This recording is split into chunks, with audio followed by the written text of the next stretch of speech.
Hello everyone, তোমরা সকলে কেমন আছো? আশা করি তোমরা সকলে ভালো আছো। দিনটি ছিল নববর্ষের দিন। তো সকালবেলা সকলের জন্য আমি চাউমিন রান্না করেছিলাম। চাউমিনটা বেশ ভালোই হয়েছিল, কিন্তু একটু স্পাইসি হয়ে গেছিলো। তো যাই হোক, আমার মা দুই মাই তো খেয়েছে, তারপরে সন্দেশ টন্দেশ খেয়েছে।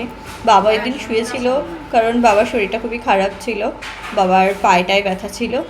তারপরে ঘর গোছালাম। আগের দিন গোছানো উচিত ছিল, কারণ অনেকটা রাত হয়ে গেছিলো পড়াতে পড়াতে, তো সেই জন্য গোছানো হয়নি। তারপর আমি একটু চাউমিন খেয়ে নিলাম। তোমাদের কার কার চাউমিন খেতে খুব ভালো লাগে কমেন্টে জানিও। আমার চাউমিন খেতে বেশ ভালোই লাগে, খুব একটা খারাপও লাগে না, খুব একটা ভালোও লাগে না।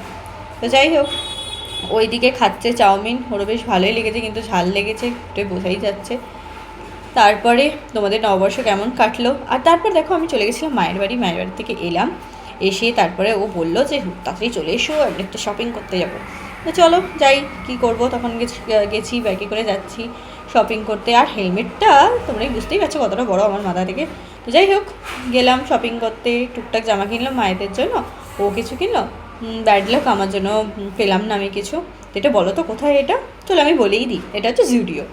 তোমার এটা মেবি কোথাকার জুডিও, মেবি ডানলপের আগে মেবি যেটা একটা আছে সেটাতেই গেছিলাম। তো গেছি, ওর কিছু পছন্দ হয়নি ওখান থেকে, তারপর এখান থেকে আরও। তবে বিকেলবেলা একটু ঘুমিয়েও নিয়েছিলাম, ঘুম থেকে উঠে এবার তো এক্সাইটেড, রেডি হতে হবে। চলো রেডি হয়ে নিয়েছি, তোমরা বলো আমাকে কেমন লাগছে শাড়িটাতে।